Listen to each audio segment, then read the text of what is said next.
शुक्र करो cricket live विखाई जाती आ वरना मुतालिया पाकिस्तान दे विच सारे मैच असीं जित्ते होने सीगे।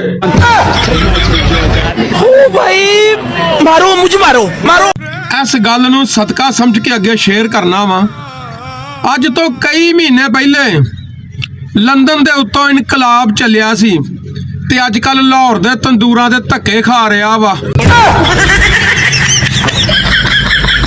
बसा मोटरां ट्रकों ते अक्सर फिकरे लिखे हुंदे आ, तू लंघ जा साडी खैर आ।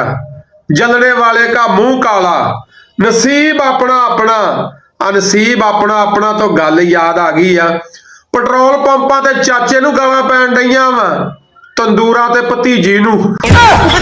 इहनूं आंदे नसीब अपना अपना। पेट्रोल दी कीमत तो अंदाजा हो रहा वा कि दजाल ने खोते ते बह के क्यों आउणा वा। उदों आंदा 1.5 करोड़ का लीटर होना वा। आ गलीजा सुजुकी दी बुशरा बीबी बारे बकवास सुन लो। ओ गलीजा सुजुकी सानू पता वा तगमे एवें नहीं मिलते, इहदे वर्गियां औरतां हुंदियां वा, धी मरवा के जवाई दे नाल फस जांदियां वा। कुरकरे चार खांदी सी ने लिया के तेरी भैन दा खसम देंदा सीगा ओनू।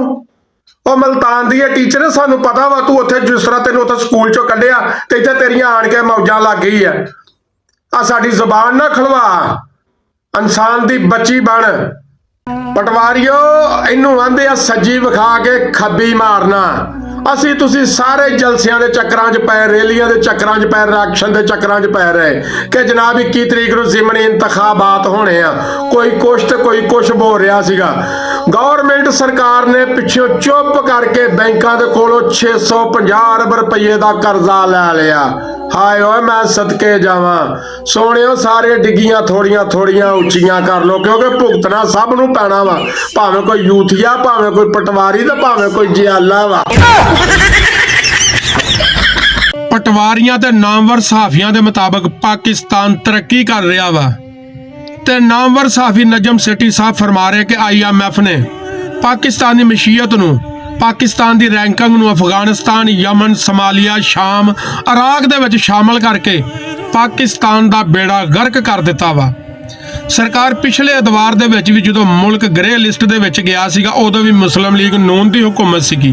हुण ये आज़ाद पीपल पार्टी और नून लीग नूं मुश्तरका, क्योंकि प्रेजिडेंट उन्हां दा वज़ीर आज़म नून लीग दा ये भी मिल गया। गल है कि पता नहीं हाली वेखो कि बुग़्ज़े इमरान दे विच अगे अगे मुल्क कित्थे जाना वा। कोई भी वीर भरा दलील दे नाल कोई मुखालफ, सियासी मुखालफ जवाब दे सकदा ते कमेंटां दे विच वो आ सकदा वा। वो सानू मुतमिन करे, कायल करे। बहुत शुक्रिया जी।